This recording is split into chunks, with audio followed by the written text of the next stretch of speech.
Grenade হামলা মামলায় আপিলেও বেকসুর খালাস পেলেন তারেক রহমান। ২১ আগস্টের নারকীয় ঘটনার বিষয়ে সিদ্ধান্ত নেওয়ার ভার রাষ্ট্রের। যদি শেখ হাসিনা প্রকৃত অপরাধীদের বিচার চাইতেন তাহলে হয়তো জনাব তারেক রহমান সাহেবকে এই মামলায় অন্তর্ভুক্ত করতেন না। আদালত বলেছেন, আর একটা অবজারভেশন ছিল হাইকোর্টের, যে মিনিস্ট্রি অফ হোমকে ডাইরেকশন দিয়েছিলেন যেন এটা প্রপারলি ইনভেস্টিগেট করা হয়।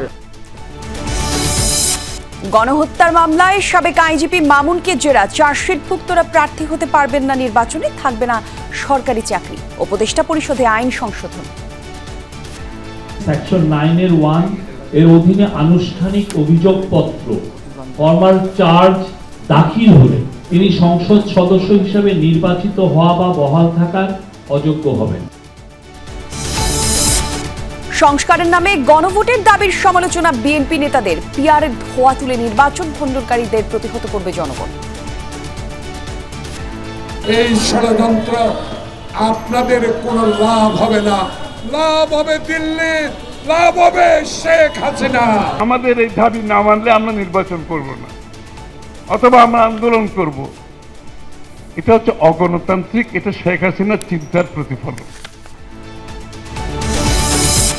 ডাকসুতে উৎসব মুখর প্রচারের মাঝেই ষড়যন্ত্রের অভিযোগ অনেকের। ডাকসুতেও জমজমাট নির্বাচনী গণসংযোগ, প্রার্থীদের ডোপ টেস্টের কথা জানালো কমিশন। যখনই ইচ্ছে দেশে ফিরতে পারেন তারেক রহমান, মন্তব্য পররাষ্ট্র উপদেষ্টার। এখনো পাসপোর্টের জন্য আবেদন করেননি বিএনপির ভারপ্রাপ্ত চেয়ারম্যান। কয়েকজন উপদেষ্টার বিরুদ্ধে ওঠা দুর্নীতি অনিয়মের অভিযোগ তদন্ত করছে টিআই। এখনো নিয়ন্ত্রণে আসেনি অর্থ পাচার। ক্রিকেটার্স ওয়েলফেয়ার অ্যাসোসিয়েশনের নতুন সভাপতি মোহাম্মদ মিঠুন। সংগঠনের জেলায় জেলায় ছড়িয়ে দেওয়ার লক্ষ্য।